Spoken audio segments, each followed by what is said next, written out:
how things go. Hi, you're right. I'm very well, thank you. What are you recording? Pardon? What is it so interesting? Well, first of all, could you identify yourself properly for me, please? I'm busy doing my test. And your collar number? 2.21. Thank you very much. And you? Can you identify yourself? I don't need to, madam. I don't need to identify myself. I know that. I just asked you what are you doing? Yep. Huh? Yeah. That was nice of him to stop to see if you're alright. Sorry? I said that was nice of him to stop to see if you're alright. Yeah. That was nice. Are you alright? Yeah, I'm all good. I'm all good. Okay. So, But is there any particular reason why you're filming? If I may ask. I mean, you don't have to reply to my questions. No, by all means, by all means. The main reason why I'm actually down here, because I don't know if you're aware, but when you actually look at the Metropolitan Police, okay, Stoke Newington actually has one of the highest rates of prisoners either being hurt or potentially ending up in hospital and potentially a fatality happening. Right. So that's the reason why you're here. Yes. Okay. So, have you got any comment on that? No. No comment on that. Okay, no worries. Okay, so you can see there clearly, guys, very, very quick to shut down. That as soon as you sort of mention to do with any form of something actually happening, that you can see clearly that the doors completely come up and they shut everything down. And this is what happens. So you can see they're having a little natter on the corner, and yeah. So, and this is what members of the public are dealing with day in, day out. That they just shut the door and they're not interested in anything. So, I'm very good, thank you. This audit starts calmly at a police station with concerning history of in-custody incidents.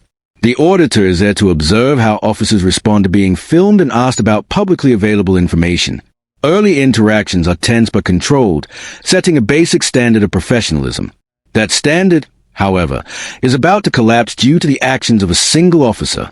When a routine question about accountability turns physical, the situation takes a sharp turn. Let's break down how it unfolds. Just give you a heads up, you might be challenged in the near future. Pardon? You might be challenged in the near future because it's security-wise not very good if someone's filming a police station. Why is that? Answer me this first of all. Is the building secure? I've seen that video today already on Facebook. Really. But is the building secure? Yes or no? Good night. Okay. So you can see there, guys. That's the question that she couldn't answer, purely because she knows that the building is secure and they have no right to actually stop me or to try and interfere with what I'm doing. But you can see that they've clearly got it marked out that that is what they want to do. And that's the crazy thing to do with it, that they're more than happy to sort of make things up as they go along, and this is what we have to watch out for. So you can see clearly that you actually had it where we go, yeah, okay, this is what's going on, and you try and actually talk and have a conversation. They say about conversation, well, I started a conversation. Why is it so hard for them then not to actually engage with that conversation? And This officer's approach quickly raises questions. Instead of addressing the situation herself, she focuses on questioning the building security, which is an odd move. Securing a police station is a police responsibility, not a civilian's. This line of questioning appears misplaced and may suggest an attempt to find a pretext to stop lawful filming rather than a genuine security concern. Let's see if this pattern continues. And the actual answer to that is because it's being covered up and they're not interested in what the public do, and they just want to do what they're out there to do and nothing more. And this is what is so hard when you look across the board at what is going on, that they can act in the manner, they can do things in the manner, and it's just wrong. It's so wrong in so many ways that that's the way that they operate. And this is what as members of the public, this is what we're trying to cut out and trying to come away from, is we need to make sure that people understand that the public are keeping an eye, the public are watching, the public are doing stuff, and we're not afraid to challenge what's happened. And if we don't challenge it, then they just do whatever they want and they get away with whatever they want. And this is what we have to stop, and this is what we have to really, really go for. So yeah, so let's just see what happens and how things go. So evening.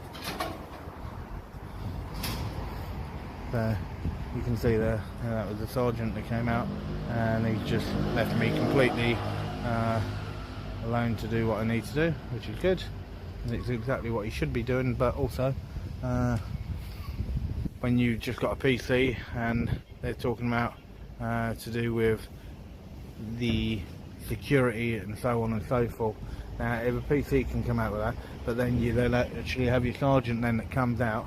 In contrast, the sergeant's brief involvement demonstrates how policing should be done. Supervisors are expected to set the tone, and here he does exactly that. He calmly evaluates the situation, recognizes that no crime is taking place, and allows a lawful activity to continue without interference. This is a clear example of proportionate and professional policing. The question is whether others will follow the standard. Another 5 minutes or so, and then we go from there. But as you've seen very simply, that when you actually challenge an officer and you actually say to do with one of the highest rates to do with injuries, fatalities and all the rest of it, and whether or not they've got something to say, you can see very, very quickly she was out of here. She was absolutely off. And this is what the problem is when you've got the police and they're like this, and you're trying to actually, they say about, yeah, let's talk. Okay, fine. I'm asking a question. Do we ever get an answer? No, we don't. Why do we not? Because they don't see us as anything. All what we are to the majority of them is just a stat. Nothing more than a stat. And you can see, so you got all those vehicles there again. Vehicle parked on the pavement, okay, blocking the actual route. There were loads of vehicles out on the main road as well. So there's nothing sort of marked along there as police, and I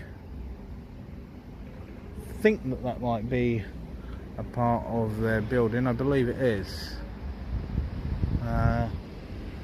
And the auditor raises an important point about transparency and public engagement. Policing by consent relies heavily on open communication with the public. When an officer disengages a moment a difficult but widely known issue is mentioned, it can appear evasive. This interaction misses a mark on the open dialogue police forces often promote. Soon, this passive response gives way to something far more confrontational. The stations I've been to today have been a fair size, and they are all quite big, but the responses across the board have been so different, and I mean so different. And you can just see, it's like, been told, yep, could be challenged, got told to do with a threat, and then sort of wandered off, and then you've then got the other one where she was like, yeah, can I help you? And then you sort of talk, and it was fair enough, okay, that you actually had one of her colleagues that was just coming off duty that sort of said, yep, are you alright? She said yeah, and then boom, and then it then went from there, and that's the wonderful thing. So right. I'm good. Anything interesting going on? Sorry.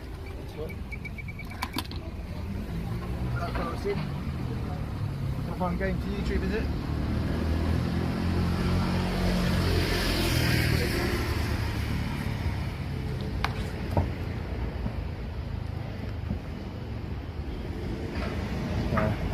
got a van coming in as well. You right, mate? You right, mate? I'm good, thank you.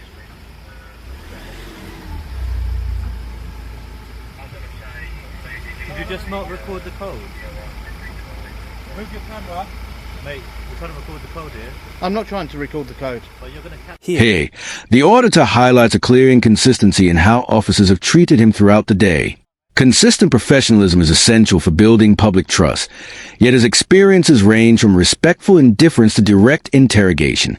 This lack of uniform response suggests gaps in training on public interactions and sets the stage for unnecessary conflict. As a police van arrives, the atmosphere shifts, and not for the better.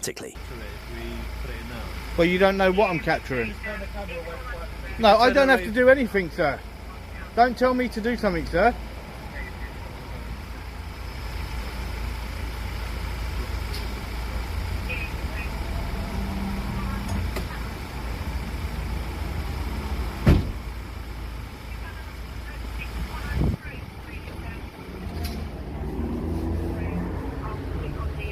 Mate, you don't need to record the code. What are you doing? What are you doing? I'm stopping What are you doing? Give me my phone. Stopping a Like, data. who do you think you are? You've done it. Who do you think you are? Who Who do you think you are? Okay, first of all, I want your number, okay? What is it? 3483, okay? Honestly, you're an absolute thug. No, don't touch me. Do not touch me. Do not touch me. Okay, you're an absolute thug. Who are you to grab my phone like that? Okay? You're an absolute tick turd, you are. Okay? No, you're an absolute tick turd. Okay? Who do you think you are that you can do that to people? Okay? Yeah?